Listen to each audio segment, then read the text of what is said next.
Thank you so much. Yes, thank you. Thank you, congratulations. And ఇప్పుడు మా భల్లాల దేవ, మా ఎనర్జెటిక్ రానా గారిని మాట్లాడవలసిందిగా రిక్వెస్ట్ చేస్తూ ఉన్నాం. అండ్ చూశారు కదా అన్ఎక్స్ప్రెస్ లవ్ గురించి ఎంతమంది ఎంత బ్యూటిఫుల్గా మాట్లాడారు. అండ్ నాకు ఇన్ని ప్రెస్ మీట్లు చూస్తూ ఉంటాం మిమ్మల్ని అందరినీ. బట్ ఐ థింక్ చాలామంది కనెక్ట్ అయ్యి ఎక్కడో ఇక్కడ ఉన్న మూర్తి గారు అన్నారు, ఆయన కూడా వెళ్ళిపోయారు. బట్ చెప్పు, ఓ ముగ్గురు ఉన్నారా? So this group has 3 that feel like it's their story.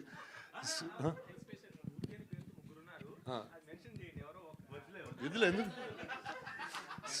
So mention చేసిన మూర్తి గారు అని వెళ్దాం. బట్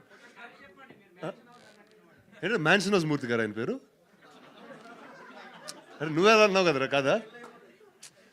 సో సో అంటే ఇంత ప్రెస్ మీట్ ఇంత ఫన్గా జరిగి దానికి reason is because I think the story is connected, these characters have connected to you.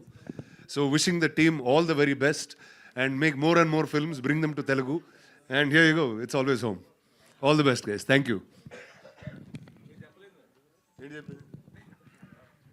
అన్ఎక్స్ప్రెస్లో నేను చిన్నప్పుడు ఓవర్గా ఎక్స్ప్రెస్ చేసి తప్పైపోయింది. సో నేను చెప్పకూడదు అనుకుంటున్నా. ఇంకా కాదు, మీరు చెప్పండి, ఎవరైనా క్రష్ ఉంటే వాళ్ళకి. లేదండి, ఓవర్గా ఎక్స్ప్రెస్ చేశానండి చిన్నప్పుడు, అందుకే ఇప్పుడు ఎక్స్ప్రెస్ చేయడం కూడా మానేస్తున్నాను నేను. Okay, thank you so much Rana గారు. Have a Q&A with media, please stay back అండి.